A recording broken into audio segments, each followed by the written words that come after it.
All right. Party start.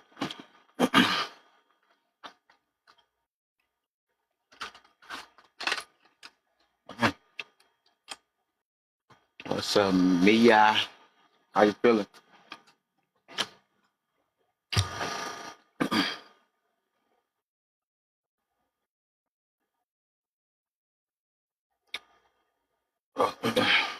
You little hot tamales. I ain't have a hot tamale in a while. So you feeling good? Ooh, that's what I like to hear. That's what I like to hear. I'm blessed. I'm blessed always, man. Say that every day I wake up, man.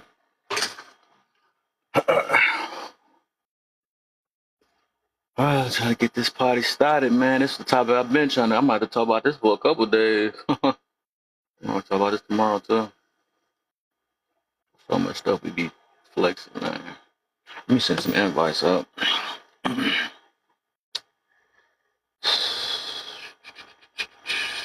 Get some of my peoples up in here. You know, they like to come in late when I gotta go to sleep. Man, I found out I gotta work tomorrow. That is what it is. More money. I need it. I need the money anyways. But called me off guard. I didn't think I'll be working tomorrow. Saturday, so yeah, I wanted to stretch this topic out, so I just continue it again tomorrow. I'll do a few hours. I can get off this about 10 o'clock, 6 o'clock. Get all these people up in here. Get my cousin in here. Gotta get my cousin. So you work, yeah. I started working a month ago. I was chilling for like 6 months. I used to do like 56 hours. So my other job kind of let me go. So I was like, let me just chill and build up my page and stuff to the end. That's what I really be focusing on lately. Get all my platforms going so I can keep my voice floating.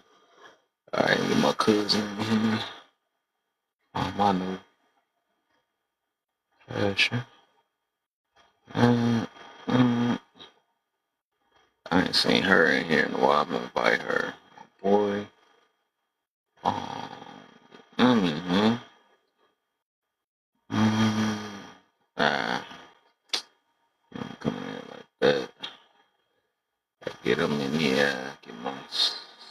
Get sis up in here. I'm about to unfollow. I think I already unfollowed her already.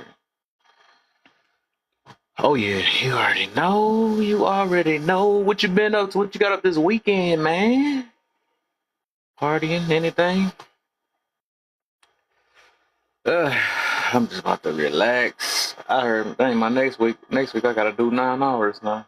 They told me we wasn't doing no overtime, but I take that little money. I take that money, dude. I would take that money. Mm. Mm-hmm. Let me get my other profile up in this box. Nah. Shit. I want to be able to sneak in some other lives on my other profile.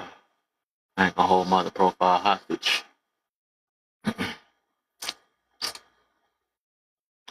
Heck of there.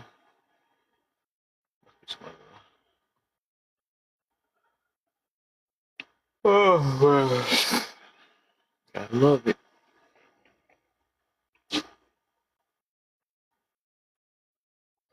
Candy.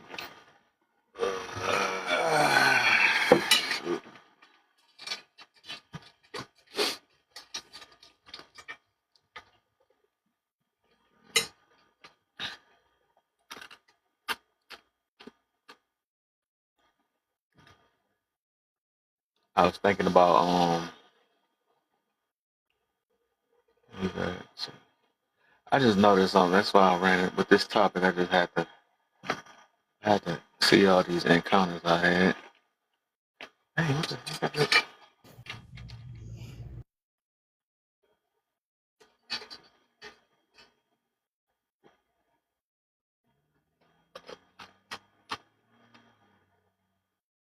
I heard something downstairs. Yo, what's the deal? Lil Tech. Man, how's it going, brother? I'm No, good, brother. How you feeling?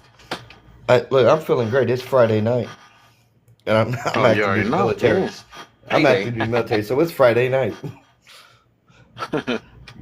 No, so I'm gonna. I do got something to say. Not, I'm not disagreeing by no means because I agree with most of this stuff. Based upon like the questions that I think that you're asking. Yeah. So the first one, if your husband or wife doesn't post or show you off, are they hiding you? I don't think so. I don't post or show my old lady. Our close friends on our Facebook close friends, they know that we're together. We've been together 8 years. I just Mm-hmm. don't. I just work so much and I do so much to keep the household together that I'm not trying to do anything extra because the whole world doesn't need to know that me and her are together. Only me and her do. Our Exactly. friends do. Our friends do. You know what I mean? But I Yeah, I don't set need. this up for the flexors. You know what I'm saying? That's why I asked Oh, that I question got like you. that because I don't be I caring got you. about that. I got you. That's why I said I think I'm gonna give you the answers you're looking for. Uh, I would Yeah, yeah, rather I would rather be loved than feared yeah. because There those you who go. love Okay, you know what I to fear like it. about There you. you go. No, no, yeah, but those who love you know what to fear about you, Mm-hmm. and I I understand that. don't think people know what love is. Too. I think they're going up. But Mm, yeah, we about to get somewhere. I like that. Hold on, give me a second. It's AC. Hotter. oh yeah, we going through a heat wave, my guy. I Oh keep yeah, man, we going I through a got whole my ass thing heat going wave. on. All right, I can hear you now. I got my AirPods. There you go. I said, well, no, we going through a whole ass heat wave. You said what? We going through a whole ass heat wave. Man. But no, like Yeah, I'd these. rather be loved than feared because those who love you know what to fear about you. Mm-hmm. See, Uh, like that though. like I didn't grow up with a daddy like a lot of people. I grew up with my mama though, and I love my mama, but Mm-hmm. I knew I loved her enough to know what to fear about her. Mm-hmm. And then, why do so many people have a problem being humble? Because they think they're the end all be all, and the people who are the most humble have no. And the best way to put this, and I'm gonna stop myself before I go any further, because a lot of people have an issue with being humble, right? Mm-hmm. But a lot of people don't know when they are being humble. Mm. So if you're It's the like they don't know the when they biggest committed either. right, so when if you're the biggest baddest dude ever, right? Right. But you don't know something, you're gonna call your friend who does know something, right? Mm. That's an attribute of being humble. Mm. That's an attribute of knowing when you don't know. If you don't Hey. know this, that, or that, let's say you're a fucking a big bad oil worker and you work out offshore in the oil fields, right? Yep. But your plumbing goes out. You're gonna call your friend who knows a little bit of something about plumbing. But the whole time you this big bad guy who works out in the oil fields. Mm-hmm. You gotta being humble isn't being the biggest baddest guy on the planet. The biggest baddest guy on the planet right now is Brian Shaw, right? And it's Brian Shaw and it's Eddie Hall and it's Hafthor Right. Bronson the Mountain. It's all those guys. Boy. Right. But guess what? Even they're humble to the point they know when they don't know. Mm-hmm. And that is something I've learned 15 years in the military is to know when you don't know. But you got somebody doing some shit. Boy, I was wondering if y'all could hear that. They just No, I going got you. doing some circ. I'm like, Yeah, bro, but no, chill. right. But you can be the biggest, baddest guy in your mind, right? Mm-hmm. But at the end of the day, if you don't know something, you're going to call somebody who does. That's Yep. being humble. That's being not dumb enough to try and figure it out because not every video you're going to watch on YouTube has all the tools you need. That's And facts. I've met a couple guys, in my military career that they thought they were the biggest, baddest things walking. They thought they knew this, that, and the other. And then I give them a ride to AutoZone because they took their car apart and didn't have the tools to put it back together. So a lot of people have an issue with being humble for no Mm-hmm. reason at all. Well, I know the reason. To live in a prideful and ego-driven type Right, but at what cost? world. Right, but at what You said cost? what? At what cost? Boy, they don't see it. They don't see it. That's where our misery come from. That's where our lack of confidence come from. You know, that's where the Right, situation is why we can't get along. right, but at what cost? Like I know plenty of people who know more about things that I don't know, Mhm. and I know more about things that they don't know. That's called, friendship. And every friendship, if it's done right, is a companionship. It doesn't have to be sexual Right. or sexual, sorry. You know what I mean? Like some of Yeah. my best friends, I know how to, lay concrete and do this, that, and the other before I joined the military. You know, Mhm. I know how to do drywall, this, that, and the other. One of my buddies, he's a heavy equipment operator for the military. That's what he does on the civilian side. He comes in and he's in the Army Reserves. He was there before I left and switched to active duty. And all of our new heavy equipment operators, he would hire. He would hire these 18, 19-year-old kids who just graduated and give these 18, 19-year-old kids a job making $23 an hour.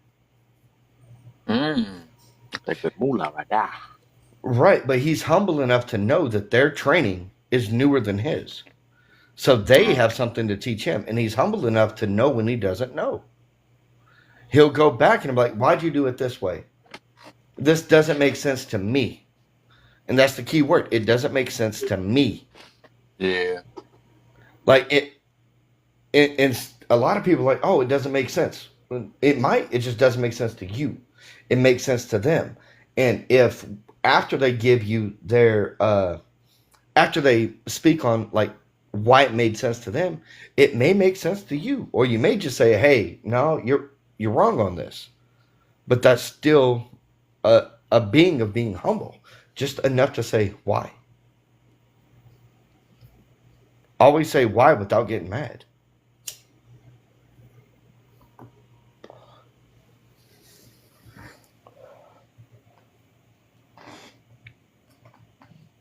Oh, he gone. He'll be back, I think.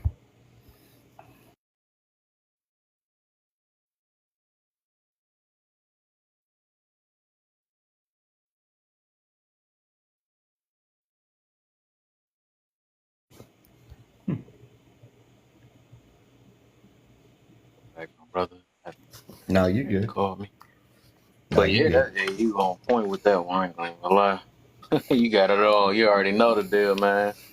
Well, People just feel weakness behind it. And you know what? This just the thing is they always taught everything backwards. If mm-hmm. you hold your mouth or that mean you let somebody run over you and all that stuff. No, sometimes it's just being smart. You know what I'm saying? Usually the weak person got to only open their mouth for every last little thing. You know, Mm-hmm. the strong person Well, to control their emotions, but what they was it? switch everything around. It was it was a big white dude from Never Back Down that had all those tattoos on Yeah. his head. He was gonna fight a Ukrainian dude, and he Mm-hmm. pushed the Ukrainian dude. You know, the Ukrainian dude tried to shoot a shot, and he pushed him over, and the Ukrainian dude started crying, this, that, and the other, blah blah blah. Right Yeah. now, the big white dude from Never Back Down. He was in the movie Never Back Down. He actually dealt with Michael J. White. Like that's how good this dude was, right? Yeah.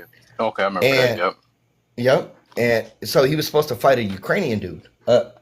And the big dude backed down and said, "Hey, I'm not trying to end this kid's life. Something mentally is not right. This, that, and the other." He could have just, alpha the fuck up and, gone out his way and did the business and got his paper. Mm-hmm.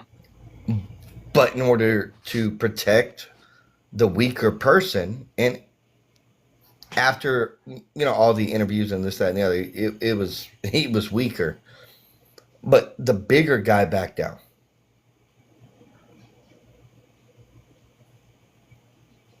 So, That's ironic. They call it Never Back Down, and he did it. well, in the movie, he got his ass whooped. Michael J. White put it on him. Oh yeah, of course. Yeah, Spawn put it on him. Right, I Michael was J. gonna say White, he like the new Steven that. Seagal. Don't never get whooped up on nothing. Oh no, you need to go back and watch Steven Seagal, my guy. He's not that. He lost a fight on his movies. Not on his movies. Michael J. White spars with real fighters. Steven Oh Seagal yeah, gets his yeah, ass real. Oh whooped. yeah, cause I think they both real fighters, ain't they? I think they both is. No, no, I think Steven Seagal paid his way. Oh, I seen Steven Seagal. I thought he knew some moves. I seen him training with actually he was training with Alex Pereira. He, he was over there showing he was Mm. bending his finger and stuff. It looked like he knows some type of Yeah, kung fu. Yeah. he I knows even know some some of kind them of. really do fight for real. I didn't even know that He do. like Jean Michael Claude J. Van White, Damme do. he's super good. Yeah, him and Jean Claude Van Damme spar from Oh wow. Bloodsport. Mm. Jean Claude Van Damme was a legit fighter before he came over here. But Oh Steven wow. Seagal, no, And no. what's his name? And Jackie Chan fight for real, or So he just Jackie know how to Chan do did a his own movie with stuff. Bruce Lee back in the day. Mm-hmm. Jackie Chan can actually he can actually fight. China's So you fight, different though. okay. Mm-hmm. China's different though. Jackie Oh, Chan you wasn't already brought know. in Right. as a stuntman. Huh? China, they don't bring like nobody's in as stuntman. Mm-hmm. That I am stuntman. And then who was it? Is it oh, I'm trying to think of his name. I don't know why I'm being dumb today. It's fucking Texas Ranger. Right.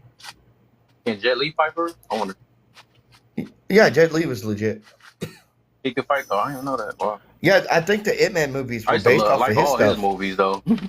Oh He wait, just yeah, don't be no, really saying nothing. He the same character on everything with the serious face and then always whooping people up. I think in one of the Ip Man movies, Ip Man, IP Man, Mm-hmm. Jet Li was a student. He said it was oh wow. Yeah, with the with the crazy why and all that stuff. Mm-hmm. It was a man. I've been drinking a little bit. I should know this man's name because I'm 34, So you started early Friday. Like, damn. bro. Walker Texas Power Ranger. Not Power Ranger. Walker Texas Ranger. Mm-hmm. Trying to think of his name. I'm bad at movies though, so I'm the wrong one. He was in Expendables. I'm gonna Google this shit. The Expendables. Chuck Norris. Oh him. Oh. Bro, Chuck Norris beat Jet Li in a fight. Wow. Like, Chuck Norris is real. He's legit. Now, it wasn't like a real, like, fight. It was a tournament. But Chuck Norris beat Jet Li in a tournament. Dang. Jet Li tried his roundhouse kick. Chuck Norris did his, and that was that. Obviously, they didn't hurt each other. It was a tournament. It's not like UFC. It was a real tournament. But yeah. Yeah, I gotta see. So you said them real fighters. He said they ain't just good on the move. No. If you Google, not Google or YouTube, Michael J. White talks about Jean-Claude Van Damme. Mm-hmm. They sparred. Jean-Claude Van Damme is an actual fighter. Mm-hmm. Can he beat White? Who? Can he beat Michael J. White? He never went into that. They never faced because Michael J. White is great at acting. He's great on the mic. I don't think he needs to go into fighting. He spars with all these big name He said he could players. beat Bruce Lee. I don't know about all that. He feel like it. He said he's bigger. He bigger and he knows about as much moves. You know, you're probably right about that. I think you did say that because size does matter in a fight. About That's why him this knowing weight, how to fight too, just like Bruce Lee. right? But in that He one, I'm had gonna have speed to. on him. Bruce Lee had speed on him. Well, I'd have to give that one to Bruce Lee because Michael J. White saying that doesn't make him humble because You're Bruce right. Lee's fighting style, the fighting style that Bruce Lee has, Said be water. it correlates into Michael J. White's style. You know what I mean? It's kind of like if you mix MMA with Krav Maga. MMA is a fighting style, but Krav Maga is like, how am I going to end you faster? That's the whole fighting style for that. That's what SF they go and learn. That's what Rangers they go and learn. The Army teaches those guys Krav Maga.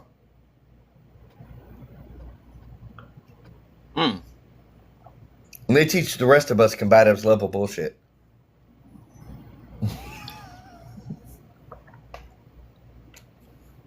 Yeah, it's crazy, man.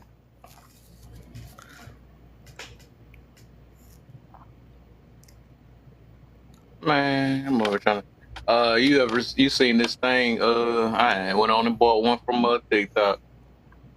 I They ain't never got this bought nothing from TikTok. So they have this thing it's like a game thing on there that be set that do like 4,000, 40,000 games on it, 20,000 games on there. You heard of that? Yeah, I've heard of it. Reverse your feed and make your face bigger so I can see it. Oh, I got my dang on camera covered up No, and stuff, and I don't want to no, show your my camera room. ain't. No, brother, your camera ain't. It ain't covering up. Like I see you, No, but if I put it the other way, yeah. I got people that's hunting me. They be like, "Oh, that way he at." Mm. Something is up. They is not letting me see something real quick. Man, TikTok be on some shit. No, but you said people be hunting me, and I wanted to say so bad, and I'm just gonna say it now. Like that's why I never went SF or any of that other stuff when I was younger, because I had kids. And then back then there were so many movies about like the best of the best of the best, like and their families getting hunted down. I'm like, no, I ain't doing that. But I'm supposed doing that. No, I'm supposed to be that. And then I'm supposed to be, dad when I come home. That's probably why I pay child support. I couldn't leave Iraq in Iraq. I'm older now. It's there now, but it wasn't there then. But also, if you met me 10 years ago, I would have completely different answers to all these questions. He said, right, all right, I feel you on that. I already know. What's the deal, Miss Beautiful? Trying to see. Yeah, let me see something. That's why I can't have this. I can't have this right now, dog. I shouldn't have, because I knew that thing was calling my name. That little thing that got 40,000 games, like got all the classics on there, boy. This thing will have me entertained. I'll never be on live dealing with this thing. This thing got so much the old school games on there. Was it? When you know what to do, myself. No, You said what? I'm a PC gamer, right? And there's a Sega Genesis emulator or something like that they put on Steam a while back. I stay on that thing. I be playing the Sega Genesis RoboCop Sonic. Because a lot of people don't realize Sonic came from Sega. It didn't come from nowhere else. The Sega. Right. And Ninja Turtles. Wait 1 second, man. I gotta get Miss Beautiful in. I know she got some fire when she come up here. How you feeling, Miss Beautiful? You been alright? I'm doing good, Kev. How are you? I'm blessed always, man. Always, man. I know you can't complain. It won't do no good. Exactly. Exactly. You already know. I never, I was just boy. passing through and I saw the your question about if your husband or wife doesn't post or show you off, or they hiding you, and if so, for what? That triggered me because There I've we been go. married It's meant for that. I've been married a long time, but my husband doesn't do internet. He never There have. you go. And so my kids don't really do, what my daughter does, but my son don't, because Hmm. my son, he has autism, so he don't really do the internet either. So I don't Yeah. post them, I don't really post them because of that, because you can't force somebody into doing something that just because you like it doesn't Hmm. mean that that's something they like. And so There you go. it's out of respect that I don't post my husband. It has nothing to do with hiding nothing. Cause I mean, it's not like I be on this app flirting with men and trying to get with men and being in men's DMs and that kind of stuff. So, and when men approach me in the DMs, or, they try to holler at me, I just let them know I'm married. I There don't have a you problem go. with saying I'm married. So I don't believe that for me, I can only speak for me. I don't know what other people, why they do it, but for me, I don't do it out of respect for my husband, that I don't post him because he's not an internet person. There you go. And he's never been. It'd be different if he had a page and he did all this other stuff, but then you don't want me to post you over here, then that would be different. You know what I'm saying? Yeah. But he don't do internet at all. So that's always been him, always will be him. Like, he's a very laid back guy, don't have a lot to say, but when he Hmm. does, you listen. You know what I'm There saying? you go. And Yeah. we've been I together never a got long that. I feel time. like I think it's also with the immaturity thing and what people always care about what other people think. And it actually go with the flexing thing. That's what all this stuff kind of tie into. Right, right. And see, I gotta show I you feel like, off. but a lot of women have it bad. Like, if they talking to a man, Hmm. and if they just talking to him, because women have it bad. Like, they'll talk to a guy and he'll be the only one they talking to, so they Yeah. automatically think now he's my man. Just because you're the only one, you chose him to be the only one you talk to, doesn't mean he have to do that. If Yeah. y'all are getting to know each other, he can talk to whoever he want, because he never locked that down. Ooh. Y'all not a couple. You know what I'm saying? And I tell Don't girls, hurt like, him y'all like shouldn't that. do Don't that. hurt him like that, Miss No, I'm just Beautiful. saying, like, I tell girls, I No, mentor she right. girls, Kev, I mentor girls. So Yeah. She I right. mentor women, and I See, tell them, facts, like, facts. y'all be moving too fast. Y'all be Mm. thinking because you don't, because you chose to only date him, you automatically think he your man because you've been talking to him for a week and he the only person you talking to. Or Mm. if you sleep with him, now he's your man. That ain't how that works. If a man hasn't had a conversation with you and he hasn't said, "Hey, I like getting to know you. I think you're a good, we're a good fit. I want to get to know more. So let's make it, just me and you." Until he says that, you're not his girl. Mm. And a lot of women will do that, and then when they see you out with somebody else, they get mad and they like, "Oh, you played me and this and that." No, I didn't. You played yourself, Right. because you the one said we was in your head, we was in a relationship, but I ain't have nothing to do with us being in a relationship, because I never Mm. said that. That's facts. So Oh I tell my. women, men date multiple women to figure out which one is the best fit for them, as they Mm. should, because they haven't settled down with nobody. And you have the same right to do the same. Now, if you choose to do something different and just date that one person, that's on you. That's You on can't be you, mad right? at You him. gotta. Yep. You gotta make that be upfront. And I get it. I feel you on that because everybody have their own reasonings and stuff, and I Yeah, it's get it. called communication. Yeah. The That's reason all why it I is. say not to do, to date multiple people, and when I say multiple, I mean like 2 or 3 people at a time, no more than 3, Yeah. and get to know these people, talk to them, go on dates, and figure out if this person is a good fit in your life, not Yeah. if they're a good fit for you, because a lot of times they can have everything you want on the list, right? And then Yeah. y'all get to being around each other on a regular basis, or y'all move in together, and then you realize, I don't really like her. You know what I'm saying? Like, you get to know them on an everyday basis. They might not fit into your everyday life, but they Yeah. might be perfect on paper, though. Hmm. So I Oh, just think, that's what I've been learning lately, man. yeah, I just No, think you need to slow down, and dating is not for you to have fun. Dating She is for no. you to preaching. gather information. You Yeah. gather information about who you're talking to see if they're a good fit for you and if they fit in your life Yes. like they need And to. and I recommend like at least, and I feel them what they mean about that 30-day rule. Like if you really focus on not 30, 90 days. because in time, right? I think even within a couple months of just just really conversating and understanding a person, you start really saying because you got to wait till a person get comfortable, and then you will see what you can tolerate. All because it's like I feel like people, it's like it's a honeymoon phase, right, at the beginning. Yep. When you date, oh, you're so cute, I like this. What about you and all this other stuff? But it's going to get to a point where you're going to y'all gonna get comfortable with each other at one point, right? Y'all gonna get used to each other, whatever the little, hey, he's so cute. Once you get all that stuff out, then you might start seeing some things that people may have been trying to hide or whatever, because all of us everybody have some type of issues, right? It's eventually going to come out, but it's just depending on how you handle it, how you overcome these things and all that stuff. So it's like in time you'll be able to tell. And that's why I would say, like, just you gotta give it time, low key. Don't never rush, because them first feelings, it'll make you think you done had the love of your life. And me personally, I don't believe that people hide who they are or they send a representative. I just believe that people just not comfortable enough with you yet to show you the real them. Maybe you haven't given them enough time to show you the Yes. real them.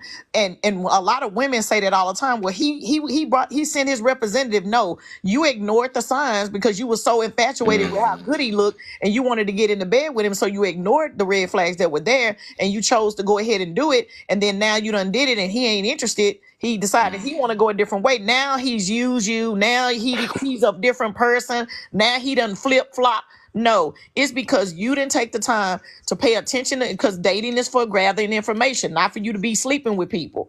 It's for you to gather information about, and this is for men and women, because men do it too. Yeah. It's like, I feel like it doesn't take a man that long to know what he want to do with you. My dad told me men put women in categories when they first meet them. It's like, okay, she's cute, I don't mind getting to know her, but then once you get to know her, if it's something about her you don't like, you be like, okay, I'm gonna put her over here in the sleep with pile, because I sleep with her, but I don't know if I want to go no further than that. And then you make your way to sleeping with her, and then you done, right? But now she's upset. Now she's upset because she feels like, oh, he used me. But he didn't take nothing from you. You offered it and he took it. That's it. Yeah, that's both why I got something out recommend of not it. rushing in that bed too fast. Yeah, People that's get why blind. I tell the girls that I mentor, I tell them, keep your legs closed and stay out that bed. There you And go. you will There know you who go. this man is quickly. You will know who he is quickly. And the same with men. If you stay out that bed and quit focusing on her body and focus on her brain and where her heart is, you'll know if that woman is worth your time and if you should even be dealing with her, right? But we don't do that because we're in a hurry. We want to get everything. We want everything in 2.2 seconds. There you go. And and when you're talking about sharing your life and combining your money and your life and everything with somebody, you got to take your time with that thing. You cannot be rushing that, because it is a decision that is easy to get into and hard to get out of. It is, and it will be the most important decision you will ever make in your life is who you choose to spend your life with. And we all have a choice. Nobody is putting no gun up to nobody's head to make you do nothing. You chose that man. If he's a bad man, guess what? You a bad woman because you chose it. You cannot just be blaming everything on him and saying, "Oh, he's a terrible man. He this, he that." But you chose him. So what does that say about you? That's good. So That's why I don't try to complain make about my the people girls I chose. You know what I'm saying? Well, I make them accountable. If you don't want to be accountable, don't talk to me, because I'm gonna make you accountable. You're not gonna say this man is this and he changed. No, he didn't. He showed you who he was, but you chose to ignore it because of what you wanted. If you hadn't been thinking about him in that way and you just thought about it like, this is a date for me to gather information. This is a date for me to figure out who this dude is, not for me to sleep with him because I don't know him. So your job is, your responsibility is to yourself. Yeah. For you to choose, for you to take the time and get the information you need so you can make the right decision for you. And I say, you should be dating, talking to at least 2 people. And that way, if the one you find out one ain't the one, you drop him off, you replace him, keep talking to the other one, and you just get to know. And that's what you do until you find the one that you feel like fits in your life the way they need to. Not that they meet your standards of your whatever your list is, because let's be clear, you can have everything on the list, but then when I live with you, it's a whole different thing. Now I don't even like you as a person because now I know some stuff I didn't know. And I think a lot of let's go on ahead and see if this is working. Let me see what he working with. And then it's like, what? Like, y'all know that if a man ain't really working with much, like say if he ain't got a little, he got a little something down there, but he don't know how to work it. You know you can teach him that, right? You do know that you can teach him what you like and he can do it. So don't count people out just because they not what your cousin's homeboy was that you dated. See, that's why the Bible says you don't have sex until you marry, because when you don't Right. have sex before you marry, you don't have nothing to compare your husband to. Ooh. Because you ain't been with nobody but him, so you don't know what's good and bad, right? You just know that I've been with this man, and far as I know, all his stuff is good because I ain't been with nobody to compare it to. But when you've been with Exactly. multiple people and you've done your thing and you've been out there humping and dumping, as Brittany say, you meet the person you really like that could possibly be your husband. Now you comparing all the people you've been with to this man, and you make your decision off of whether he was better than one of the other people you was with, and that's not fair to him or her, because men do it too. Where they compare the women they been with to this woman. Oh, she ain't that experienced in bed, so I'm gonna pass her up. No, you Yeah. could be passing up a good woman because she don't Exactly. know all the tricks in the bed. What that means is she don't know the tricks because she not a 304. That's why she don't know the tricks. Cause she not a 304. 304s don't be sitting around, 304s sit around and they do that kind of stuff. They practice. If you're not a 304, you don't know nothing about all that. Yeah, right. Like, you know what I'm Exactly. saying? You just trying to, y'all just trying to figure out what make each other happy and what make each other get to that point. We ain't worried about what Sally did on a porn you watched. Like, we don't care. Exactly. Exactly. So that's how I feel about it, and that's why I want to answer that question about hiding your husband. Why I don't hide nothing, but Exactly. I'm respecting my husband. It's called respect. You don't push There you somebody go. into something because you like it. If that's what you like, that's your thing. Would Cool. you call that a manipulation when people try to do it? Well, you must doing it because It is you manipulation. insecure, It so is you're hiding. manipulation. It is Yeah, I manipulation. figured. Because Yeah, I now figured. you're attacking my character. You're attacking who I am as a person when you know better. And you're doing it so that you can feel comfortable about what you want to do, because you're really just flexing because you know I'm cute. And you know the end gonna be coming, but see, you gonna get the attention you didn't want though. Because then Right. when all the men in my inbox because you wanted to flex, then you're gonna be mad. Or why are you talking to them or you answering them? Well, you the one put me on there. Right. If Exactly. you didn't want the attention, you should have left me off the internet where I was. Hmm. Let me add to They this, set they man. own self up.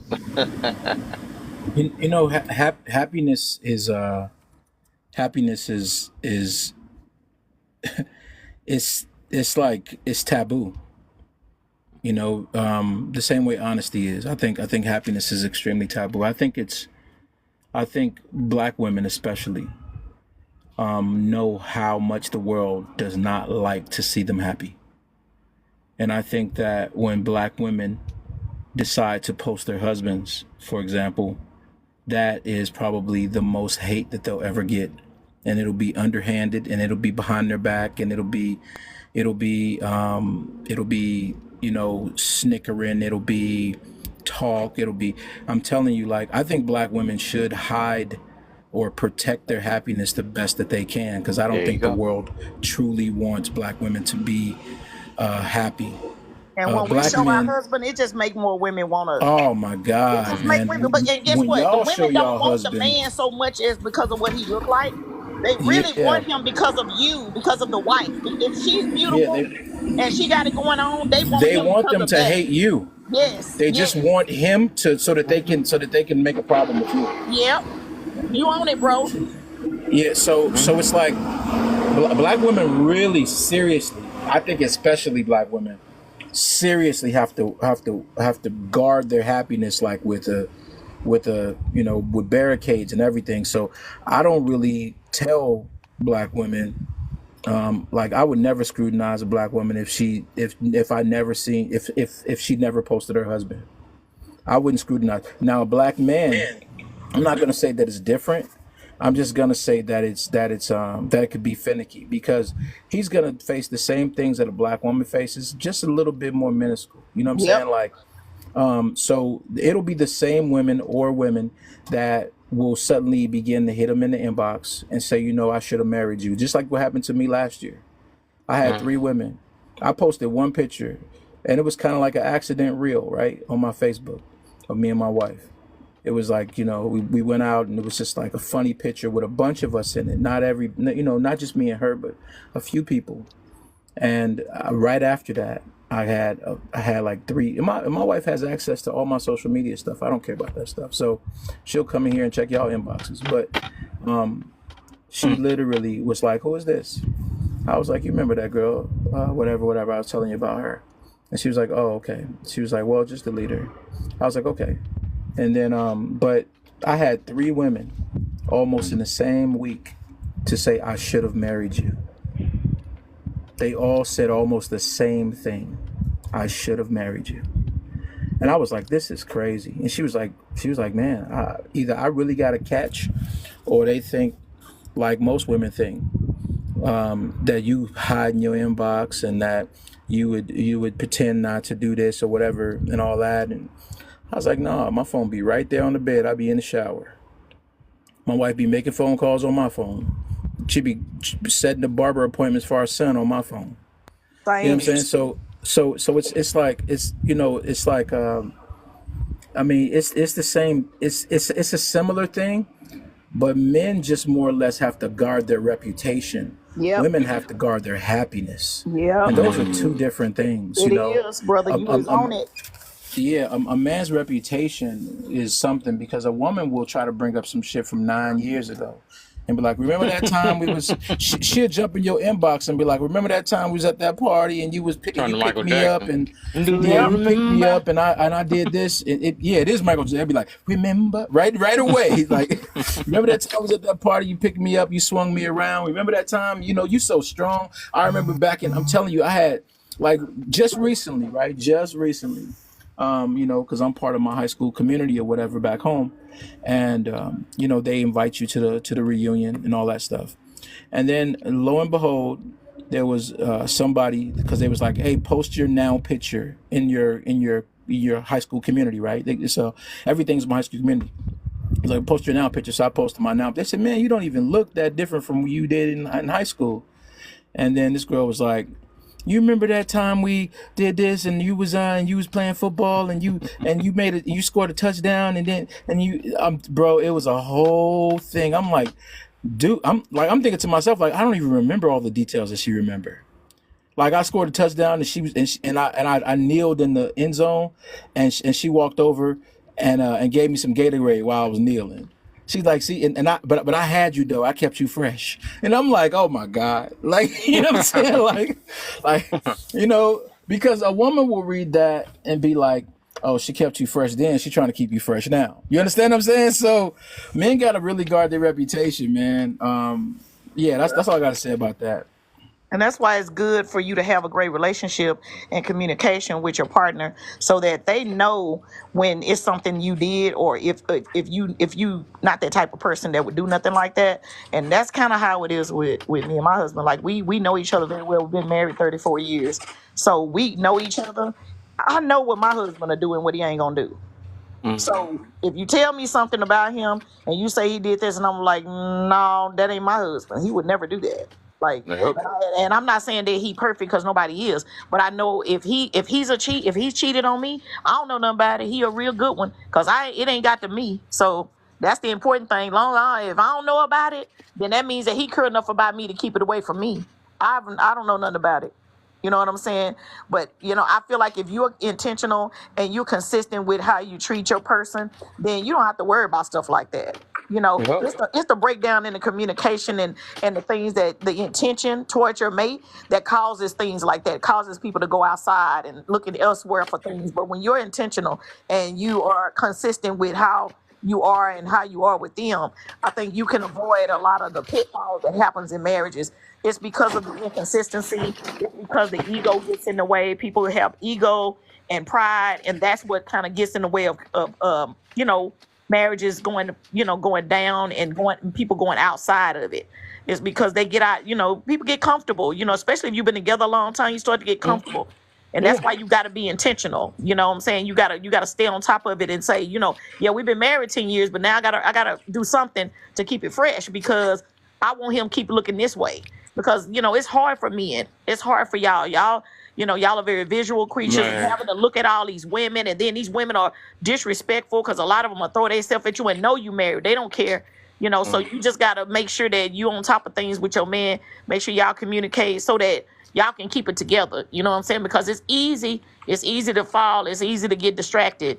But if you're intentional and you're consistent, you can go 34 years and nothing happens. You can really do it. It's possible.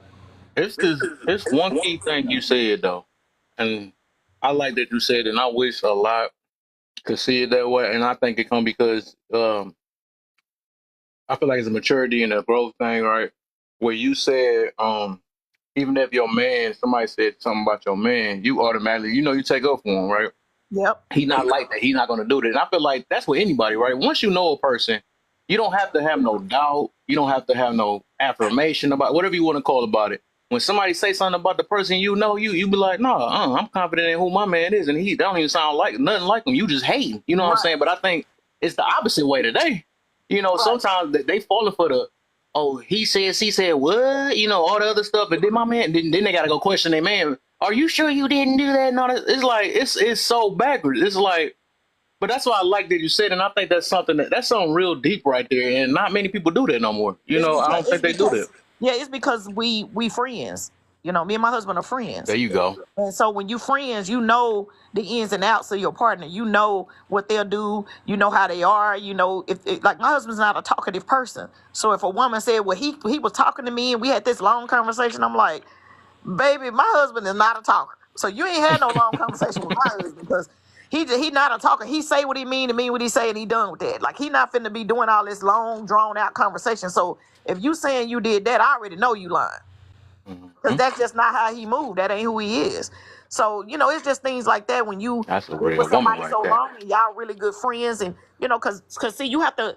I pivot a lot, because like when we disagree on things, then I pivot to being his friend. I go back to being his friend and not his wife right now. Yeah. Because I know with the friend, he'll listen more than he will to the wife, because the wife sound like she nagging. But the friend sound like she trying to get an understanding. It's a difference. I change. Facts. I'd be like, okay, babe, I'm talking to you right now, but I'm not your wife. I'm talking to you as a friend. So as a friend, how would you feel about this? Or what do you think about this? And then he get into it then, because he's not looking at me as his wife. Because I'm talking to him as a friend now. And we resolve a lot of our disagreements like that.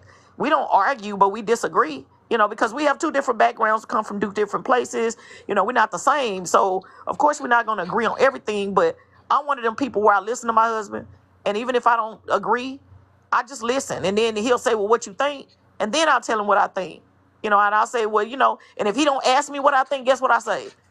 Whatever you decide for us, baby, I trust you. And whatever happens, I got your back regardless. Whatever decision you make.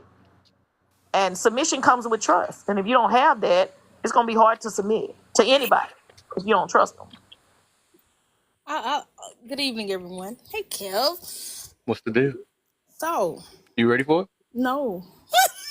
Yeah, Might as well. Let me just get it on out the way. what's the deal? And then you said, I don't like how you said it. I don't like how you said it. Let me get it out the way, man. Let me get it on out my system. You up here? God. Do do do do do. Every praise to you are God. Not you added the intro. Yeah, if I threw the main part, that's the part I've been missing out on all that time. Let it burn real quick. Oh, every time my daddy hit that bass line. Man, when you looking too hard, man, don't be over looking like, man, let me back. But I will say this. I agree on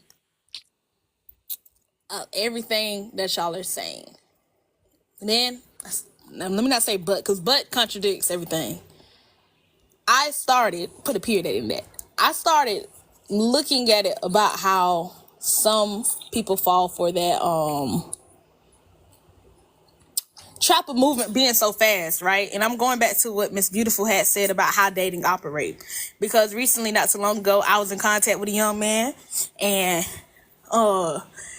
he said, oh, you talking to all these men, you don't want me for real? But it's like, I don't even know you. I'm being honest with you. I'm you know what I'm saying? I'm being upfront. Like, yeah, I'm in a dating process, But But how did he know you were dating multiple people? How did he know that? not necessarily saying, not saying, that's just the assumption. That's just the assumption. Well, then don't feed into it. When they assume something, it's because they're trying to get an answer out of you. See, when somebody assumes something about you, they either want you to confirm or deny it. And what you need to do is not do either. You let him think whatever he wants, and you ask him, where did you get that from? That I was dating multiple people. Like, who told you that? You confirm, because I do that little special. Yeah, you need no. Don't I be said, confirming and I'm denying the first. nothing. No, I don't No, don't confirm. do that. When they assume something, let them assume it. Don't confirm or deny, because assuming, that's exactly what they want you to do. They want you to confirm or deny. No, And you don't owe them that. You just met him. You don't know him. but I agree with you saying. But I'm saying how some women fall into that if they don't have that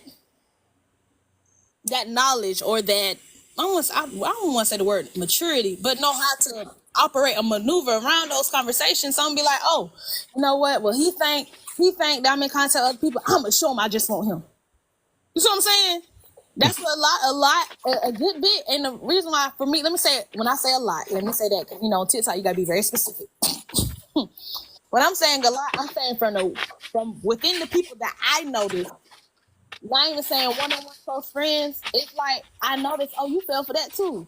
Okay, now this girl fell for that too. So within my city, if I know majority of the girls fall for that, who else aren't falling for that? You see what I'm saying? So I'm just saying the reason why a lot of these within my generation, young people fall, like how that can happen so fast. And I don't, if I'm being honest, I haven't heard, other than from my parents and my grandparents, I have not heard as much chivalry talk, betting, until not being on TikTok. And so I can say I'm truly blessed for the household situation I was brought in. But a Yeah, lot of because people don't. because I think the problem is not that everybody's falling for it. I think the problem is that young women don't know how to vet. They don't even know what that is. A lot of them, when we say the word vet, they like, what is that? What does that mean? And so if you don't know the right question to ask, you're gonna pick the wrong person every time. A lot of them pick the wrong person because they don't even know what they want. So you don't know what's a red flag if you don't know what you want. But I mean, well, and I agree with you on that part, on the want. But I will say this: sometimes when I talk to my friends, who say they want better as well, sometimes it's what you need though, not what you want. Because I tell my homegirl all the time, listen, fam, Yeah, but that's my point. A lot of people don't even know that. They don't even know that. They don't even know what they need or want. and it's interesting from hearing y'all talk on TikTok with the adults. Let me say that the older adults and hearing the younger, because it's kind of like, is it because of is it? I want to say blank. I don't. How do I say it? The younger generation. Straightforward. You know what? I'm working on that. I said that yesterday. Work with me. But the younger generation get blamed a lot for not doing something right, but they don't even know what's right. So then when I get yelled at, I'm not saying me specifically, but I'm just saying when I get yelled at, oh, this and that, because I didn't know it, they might run away from it and shy from him. So it's just very interesting seeing both sides, and how, especially how nowadays, for me, I think it's kind of hard to compare dating. I don't want to say back then because I don't too much know y'all age, but from a certain time to now, because half the people we in contact nowadays are dating, it's social media. It's not face to face. So now I have to trust that you're your real person. Not only that, I may find out, well, some people, you in a whole nother state. Then you gotta go through that part. Like it's a whole lot. Well, maybe, like I said, I don't know all y'all ages, and I don't want to come off as, rude or anything like that. But it's different nowadays for dating wise, and it's kind of interesting.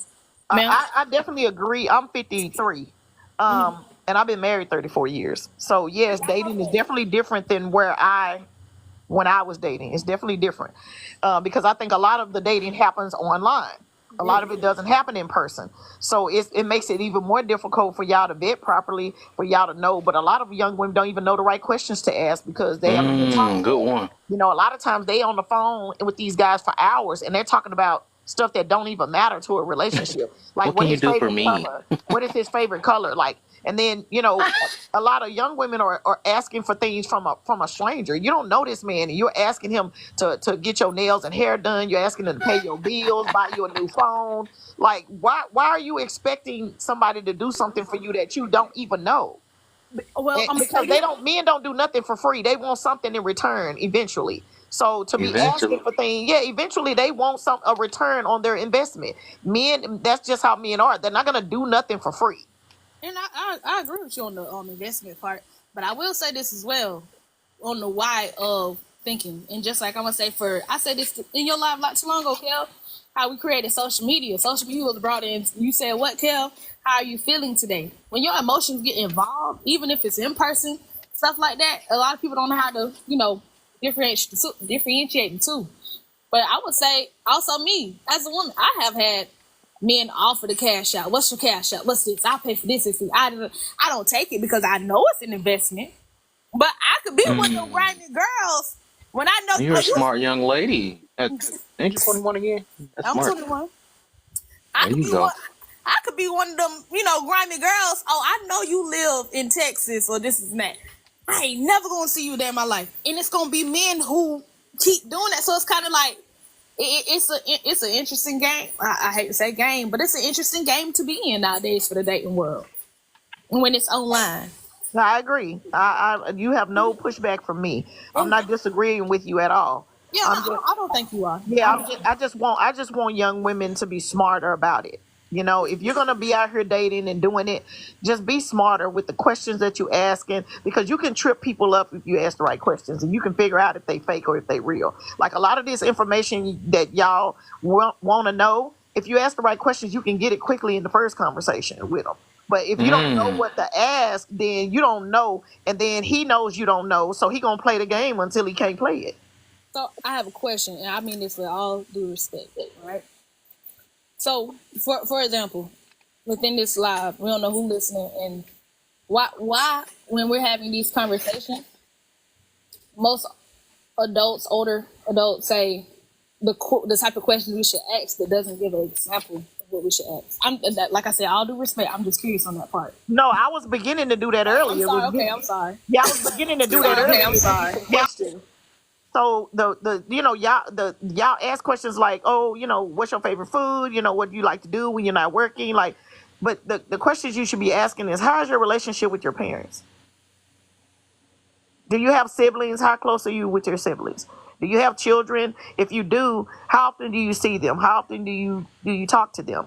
And if you have children, do you have a great relationship with the baby mama? Like, what's your relationship like with the baby mama? It will give you all the answers you want without you having to really talk to them for a very long time if you ask the right questions.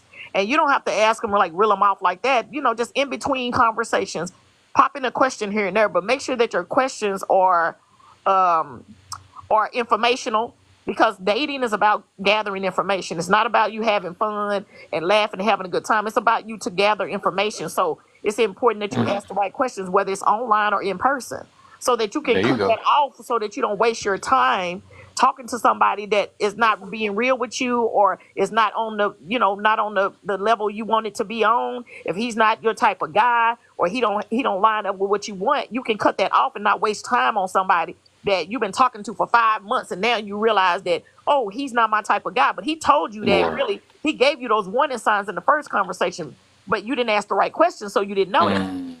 So that the right questions would be questions like what I just gave you. Those are pertinent questions that will tell you about his character. It will tell you about his temperament. It'll tell you a lot about, is he responsible? Is he, how is he doing with his own money? Like, when you asking a man about how often he sees his children and what relationship he has with the baby mama, that will tell you a lot about him. Why would you want to be with someone if he says, well, me and my baby mom, I don't really like her. She be getting on my nerves, and I don't really fool with her. But, I love my son, though. I see him when I can. You don't want to be with him, because what that tells me is that if you ever get with him and sleep with him and you end up pregnant, you're going to be dealing with the same thing. You're not special. Just because if he didn't get along with her, he's not going to get along with you. It's going to be a problem with you, too. So a lot of women think that, too. They think, oh, well, he don't get along with his baby mama, but I'm different. No, you're not. No, you're not. So I also asked what happened in your last. I think that gives some good stuff though. That will at least give you a heads up. I asked like what happened in your last relationship or whatever. I don't want to. I Based off wouldn't how want they to talk say to. it. Yeah, depending on who they blame. If they take responsibility and Exactly. say, You know what I'm getting to, yeah, right? if Like, they say, well, it just didn't work out, we grew apart, then that's cool. But if they mm, say, oh, he did this, he cheated on me, or she mm. cheated on me, she was this, she was that, and he don't take no And he called me responsibility, this and he called me or that. I'm she like, don't okay, take why no did he call you responsibility, that? yeah, or she don't take no responsibility, keep it moving, because they're gonna do you the same way. Yeah, I started learning that myself. I'm like, dog, it's the reason why people say stuff. So I'll be paying attention to that stuff like that. So he said you a smarty pants. He said you that. Okay, why do he call you that? Why he say that you feel like you belittle him? That's 'cause something is up with that. But yeah, pay attention like that. That's exactly what she's saying. It's the questions. Yeah, And it's that's really about the facts. question. Really about the question. It is. I think it's her delay. Yeah. There you go. Oh, I could Oh, say something.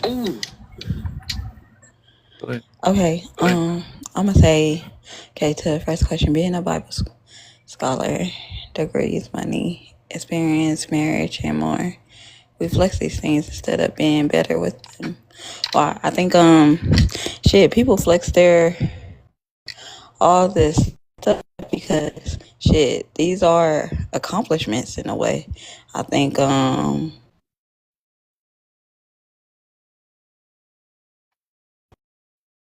One bar. thanks my connection. But y'all can still hear me? Thank you. Thank you back. Y'all can hear me? Thank you back. Dang, I even heard my voice late. Okay. I'm gonna say this. Shit. My connection bad. You don't like you don't. I mean, your connection don't like me because in your lives you don't glitch. We look glitch in my life. Say that. Kev, Yeah. read the comment. Uh, Bosco wants you to ask a question. What's that? Let me see. Tell me about a time you were part of a team. Wait, I think he was saying to ask the male. No, he's saying ask him to tell his story. Ask clarifying questions. I interpret that differently. okay, y'all hear me? Yeah, I think that's a question. Yeah, I think he asked questions because he was added to the ones you was talking about earlier. Ask some questions to him. Y'all hear me? Is my connection better? You should be good. What you was sitting there playing with? It sounds like she's still No. echoing. You might have to go out and come back in. It is an echo like we on a what's called. Go ahead, rock out. Okay. Cool. I think people flex. Damn. I think people flex these things because they're not ashamed of all these things. Shit. Kevin, let me drop down and come back because my connection is tripping. You actually sounded smooth. That's the crazy part. Oh, okay, There we go. okay, Thanks for cool. letting. Oh yeah, for sure, Miss Bill. You already know, man. Kevin, you got an echo, man. They said you got an echo. I know. I hear it off. Okay, let me drop down and come back up because I think it's me. Yeah, I hear it every time I talk on your stuff. You come back. Oh yeah, answer the phone or something. That's like, oh shoot. How do I run? Kev, what up, bro? What's good with you? How you doing, man? Yo, what's the deal, man? You been alright? Yeah, My bro. boy We Lunar rocking in the good. building too. We rocking this out outside, trying to stay cool like I am. You know what I mean? Oh yeah. What's good? Just trying to stay cool out here, man. It's hot as shit. Yeah. That's why I want to throw my AC back on in a minute. Where you from, bro? Who that? I'm in Virginia Beach, man. Beach, okay. It's humid out there. You know what I'm saying? I'm out here in Vegas, man. It's like 112 right now. Yeah, it's like 82, 84. Feels like 100. Yeah, Vegas is definitely hot right now. I'm ready to go. You out here? I hear see Josh. What you Yes, doing out here, I'm man? from here. I'm from here. I live here. That's what's up. I live here too. What part? I'm from the I ain't trying west, to be a but bitch, but I'm from the west, but I live north side. north side. I'm on Spring Valley. You know what I'm saying? Oh, Mingo. Oh, okay. I know where you're at. Yeah. I think people flex these things because one, they're not ashamed of them. They're more like accomplishments. I think they don't instead of being better with them. I think a lot of people don't know how to be better at something. It's like, okay, when you marry a person, right? You're flexing the idea of the good times or what you believe is the good times, or the best times with your partner. I think they don't be better at these marriages because they don't want to put in the work. They don't want to sit up here and do the duty part of the marriage. That's why if your marriage does fail, it's because somebody is lacking somewhere. I think okay, money, degrees. When it comes to degrees, I think that's an accomplishment that I think you're supposed to naturally.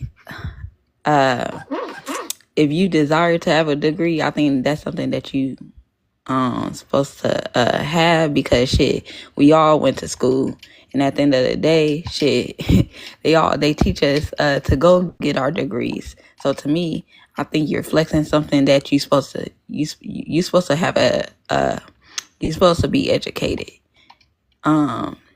in life. So having a degree, I think when I see people flex this shit, it's an accomplishment for them, and it's something that they felt like they had to work hard to dedicate themselves for. And some people try to flex on people because you're trying to prove that, I'm smarter than you. You get what I'm saying? Instead of using that degree to sit up here and help a person out and educate, help educate others around you when it comes to certain things, as far as you having the degree. Because if you got some know-how, why sit up here and just flex it? Why not sit up here and use it to help others? You get what I'm saying? Am I making sense? And some people don't do that because some people don't want you to be better than them. They don't want you to have a degree like them. Some people sit up here, they don't know how to I'm trying to use certain words because I know TikTok's like they sensitive over here. But yeah, people just they don't know how to be better at with these things because they're too busy trying to outshine people with them. They trying to use it as a leverage of saying, oh, I got something that you don't, and it's almost like you're teasing a person. But yeah, that's all I gotta say for that one. If your husband or wife doesn't post or show you off, are they hiding you? If so, for what? I think shit.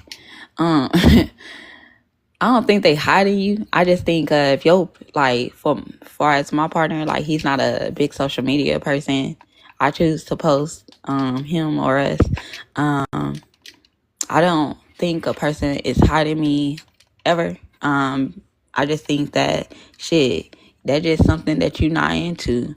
I can't sit up here and be like, oh, you're hiding me. No, you just a private person. You just don't like to show everything that you have off. You don't, it's not that you're ashamed of your relationship or anything. It's just some fact is you just don't feel the need. Because a lot of people be like, oh, let me show my partner off. Let me show this person off. And a lot of people would be like, oh, you trying to hide me because in reality, a part of you feel like that person don't like you. Somewhere in your relationship, you feeling like that person don't like you, that's why they don't post you. Or you feeling like, oh, they're ashamed of you, or they trying to hide you from other women because they're trying to get other women or other men. Truth be told, that's not it. If you're a person that's comfortable with always putting your life out there, and your partner is not, that just shows that you and your partner have two different mindsets when it comes to these things. He might just see it as, oh, I like to, keep us where we're at because I don't like people being involved in what we do. Meaning some people will start posting their partner, and you will hear other opinions from family or friends, and now you wondering why, like you wonder why you got homegirls or family members that you come around. They be like, oh, I always see you post your boo, but why your boo don't post you? And that could be putting certain bad things in your partner's head by them listening to somebody. They sitting over here like, ooh, girl, why you ain't over there? Why he don't post you? He must got another family. He must got another girlfriend. He trying to, and instead of understanding, like, nah, that's not him. He's not the social media person. He doesn't feel the need to post his woman or advertise his woman every 2 or 3 days. You get what I'm saying? Because some people post their partner constantly, and knowing that you out here cheating and lying on that person. But that's not everybody's situation. Would you rather be feared or loved? Why? Damn. Ooh, that's a good one. Shit, I ain't never been asked that. Would you rather be feared? Feared. I need some elaboration on this. What you mean feared? Like, You know what I mean? That's exactly what it is. What it is. Whatever. because when I think running in of your somebody mind, fearing you, Yeah. I think of somebody that's scared of you. You know what I'm saying? They don't want to sit up here and cross you in a certain way because they scared of the outcome that they might get. Like some women, they fear.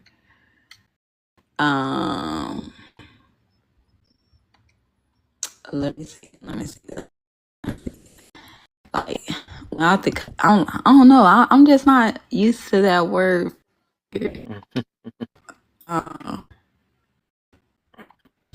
Would you rather be loved or that person that I'm gonna come back to was that one. known for not taking no ish? Let's say that was known for not taking no ish. Let's say that. Okay.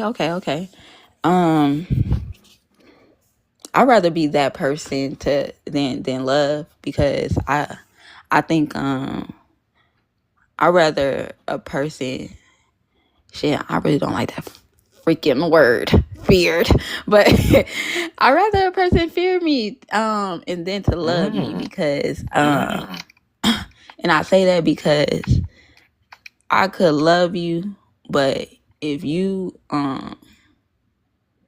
comfortable with disrespecting me, that just shows me you have no fear of what I would do, or you don't like, because some people will sit up here and they'll constantly disrespect you, but they don't fear, like those women who be like, oh, I don't fear calling a man out his name. You get what I'm saying?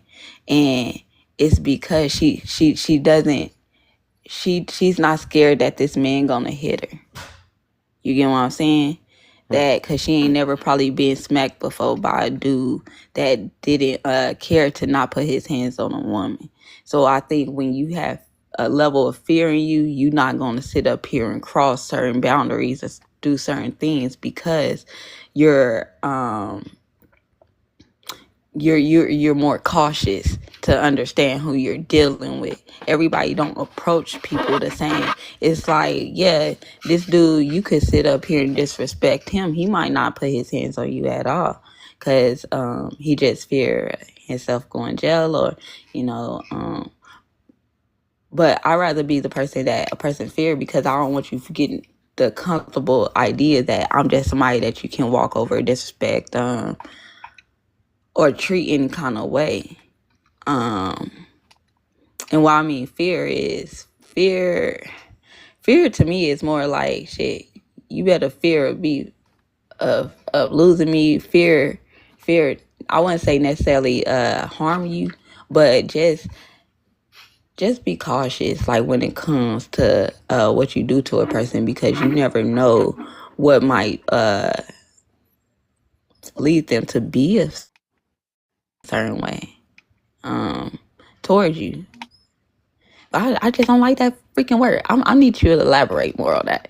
But why do so many have a problem with being humble? Shit, if you have a problem with being humble, it's because shit, yeah, if you have a problem with being humble, that's because you're not somebody who feels like you need to be humble. I think people have a problem with it because it's like, okay, you want me to be humble because you're a humble person. I don't have to be a humble person. I could just sit up here and, be the way I am because I think these questions, Kev, you're picking at my brain right now. You're really picking at me right now. I can't. I'm gonna need a moment for these last two questions. I'm gonna just give it a rest because I still need to marinate. Okay. Lennar, I think that's your name, Lennar. You can go ahead. My sorry. Lunar, like the moon. Lunar. I'm sorry. Well, what's next? Oh, you're good. You want me to elaborate Lunar on J. a couple of these? Yeah. The Richard. Yo, I what's up? remember him from what's my live? Mirror Live. Yeah, what the heck is that? Man, I was just talking about this the other day. Lunar, you going, brother? Yeah. I was letting Rich come up and say what's up. Oh. Being a Bible scholar, degrees, money, experience, marriage, and more as a flex. Why we do these things instead of being better with them. I think it all boils down to competition and the need to prove, the need for proving yourself among other people, right? And the reason I take it at this angle is because people use it as a clutch to prove their worth for their status that they have built in order to compete for the way that they put themselves out there, as an image that they put themselves out there as. You know, we go through life to experience, build ourselves up, and project an image of who we are, figuring out what we are to build value towards others. So people, I think they flex for many different reasons. Some good, some not good. But overall, I think the grand majority of it is just to compete for attention, to gain something from it for whatever they're seeking. If a millionaire is flexing his money, his power, his worth in order to gain something in business, he's obviously looking, or he or she is obviously looking to gain something from it to benefit further wealth. If that same millionaire is flexing their wealth in order to gain a mate, well, at that point, they're looking to invest into their relationship foundation to see how they can find a mate who would be suitable for whatever needs that they are looking for, usually to build their wealth better, because most people, and the end goal for them is to pull in a mate who can actually benefit them better. That's what's usually believed, right? For the ones that don't flex it well, it's I think at that point it's still a competence and a call for attention to compete, but they're doing it in manners that are selfish Mm. and go against the grain of what is betterment for society and just doing it for themselves without having a decent purpose to pay it forward. Um, per se, if someone's flexing, if you have an officer of the law who's flexing his power of authority by saying, I am the law, you're entitled, I'm entitled Right. to, do X, Y, Z and enforce this, and you have to follow, and it goes sideways. Well, you know how that goes. It turns into a negative outcome. So I don't really want to go down that rabbit hole and get anyone in trouble in here, but Hey, that's where the yeah, more fits in because I'm pretty sure I couldn't name all of them. Oh, yeah, that was a but good one you used instead of cops. but yeah, I mean, They be we get flexing the that. Let me hurry and hit that. Wee. Let me just to go up the street and go to my mama's house. Respect my authority. exactly. So I mean, we understand that people flex for good reasons and for bad reasons.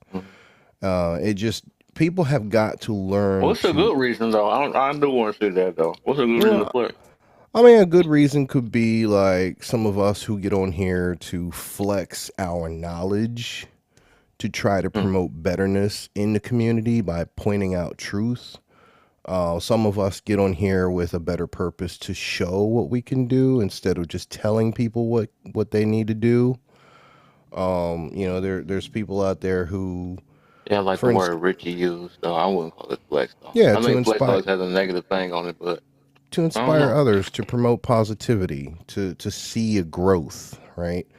Me, for instance, like I don't care for the attention that comes with it, but I mean, I've got my master's. I'm a professor at a community college, and I use my status of what I built in order to promote art therapy for my students. I like to help them develop things and learn self-interest and self-development, and I use that as a clutch to teach them that art can be therapeutic, right?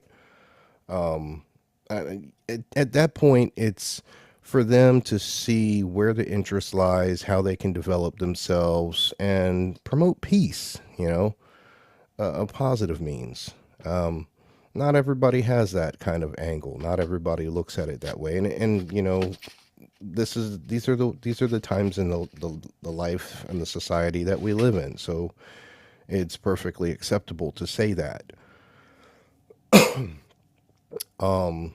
There's many other reasons. Like if you want like the political angle of the flex. I mean, we've had presidents in the past who have flexed their authority to generate a better outcome for the whole global purpose by promoting the US and our ideals. I can't say that's happening now with the candidates that we have, but I mean, like JFK had a vision, MLK had a vision, people like that, they had visions. They were trying to promote things for the greater good.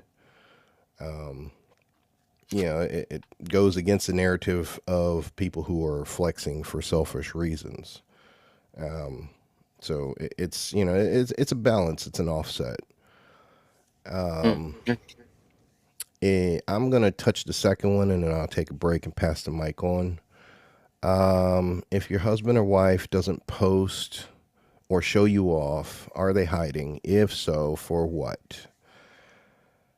I think that's a two-sided coin. I think it's situational depending on the relationship and how the two mates are aligned. And I say that because I've experienced it from both ways. I'm not married, but I've experienced it from a relationship standpoint. I once dated somebody who used social media to promote everything. And then I also dated someone who was very private. So, you know, I think regardless if you're married or not, you can still answer that question. To someone who's very Yeah. private, I would say it's not necessarily hiding anything. It's more about understanding your boundaries, understanding, you know, your peace within. If you both have a private lifestyle and you don't want to post each other on media and you end up talking about it openly about your situations, you actually end up doing your mate a huge disservice, and it's very disrespectful. It goes against the boundaries if that's what you've agreed to, you know, keep it between yourself and not let others get into the situations between you. You know, it can be a downfall. So what if your girl used well, it'll make me happy if you do it. Say that again. Yeah, I make you If you, happy in other if your ways. if your girl said it'll make me happy if you do it. Gonna try to gaslight me into doing something I don't want to do. Yeah, Dudes fall for it, so Yo, I've actually been in that situation all right, I think I've where, been in the two before. yeah, I dated someone who was like, well, you know, if men she don't and have this problem. You don't ever hear a man complain about a woman not posting him. yeah, and you I know, was trying my We best only not to go complain that about them route because not I do feel like acknowledging it's. us. I wasn't trying to go that route though, and but I do it feel like that is a woman thing. But I mean, it Oh, it's was a guy I definitely a got in an woman argument thing. before about. He was like, "Nah, I'm partner. My girl better post me up." You know, I was like, "Wow." He sounds like a woman. So now, let me stop. Let me I stop. think it What's the happens deal, on both Cheryl? sides, but it's more commonly with the ladies, We only get mad definitely. if she's sitting across from a So dinner table from us and we paid for the meal and then she didn't post it. Like that's what we get mad about. Like, oh, you know, like you just gonna be out here like you out on a date by yourself. Okay, you know, I can see that. yeah, for sure. Now, I dated someone who specifically told me, I don't get she's what's the fascination about posting some. It's I don't know. ego. It's ego. It's pride. It's literally like either A, you don't trust me, so therefore you're trying to mark your territory, which is a Oh, this gonna problem. get deep tonight. I can tell this gonna get deep. Yeah, because there's always deeper implications behind this bull crap. Like you're like, oh, either you don't trust me and you think that I'm trying to hide you so that I can talk to other women, in which case we have a problem, or Oh yeah, hold up. Oh, yeah, hold up, brother. Yeah, they said let Luna finish too. Here you go. oh yeah. My bad. well, at that point when somebody does that to you, it ties into the very first question. It's a form of flex. It's a leverage Yep. to, you know, throw you under the bus, and then, you know, basically they want you to pose for a call for attention, and at that point, you know, it's about them and not us. And when something like that happens, they want the attention that they're seeking, and they want to use you as a clutch to get it, especially if you have a status that can ultimately destroy you, you know. Because let's be honest, nowadays, anyone who does something slightly out of pocket can easily be destroyed by social media. So, yeah, I think anyone who's pushing you to those limits, you should reevaluate your position with them, and if it's not doable, walk away. Save yourself some sanity and some peace.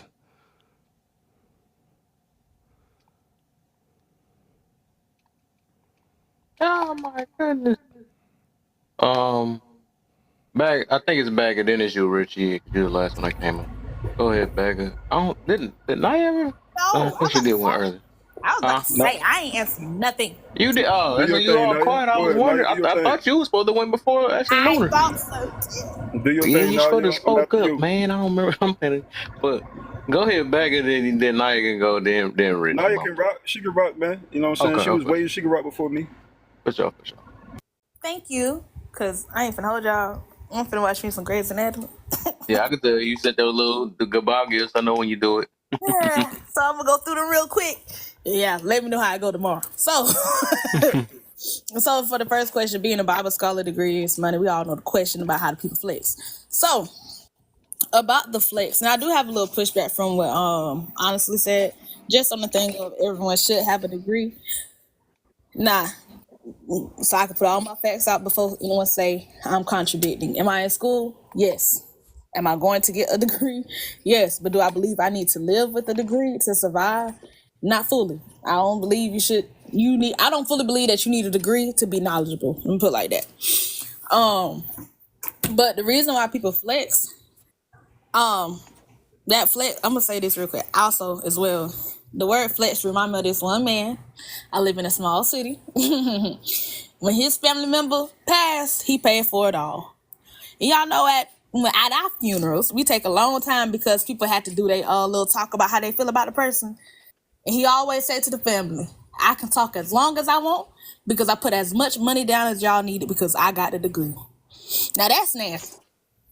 Now that's wrong in a way. That's being wrong with your degree and flexing. You helped your family, but you're holding something over them. And sometimes when people flex, it's good to know the knowledge, but it's also good to know when you're using it. And sometimes people need to feel the empowerment. And sometimes as well, when me and Roscoe was having our little chat, I kind of thought about it. In everywhere in life, if you have a title in front of your name, and that's how so many people are talking about, oh, I have a PhD, I have this. The more titles you have, the more special you are in this world in a way. I'm not saying specifically everyone deserves a degree, but I'm just saying in that conversation. But as well, I'm gonna go ahead and go to the next one. If your husband or wife doesn't post or show you off, are they hiding you? If so, for what? I don't think so, but I will say this: some women or even men, I ain't gonna, not all men, I know a particular male, but if you posted your last ex as much as you did, what's the difference of posting your new relationship? I'm gonna say that where I don't think it's necessary. I don't care to be posted. I'm not one of them be like, oh my gosh, you gotta post me. If you're doing wrong, you're doing wrong. Posting me or without posting me. I know plenty of people who do wrong, post that girl every day and say how much they love them. Vice versa, or they man every day, say how much they want them, love them and stuff like that and still do wrong. Would you rather be feared or loved? I think I want to be loved until you fear me. I want to be loved to the point that you fear me. Because That sounds good, but I want to know. Please explain that. let me explain, because the fear part is this. I'm gonna tell you this as well. I'm gonna tell you why. With me and how I have always looked at it, spirit, it's a great thing, right? In the right way. The fear of the consequences, right?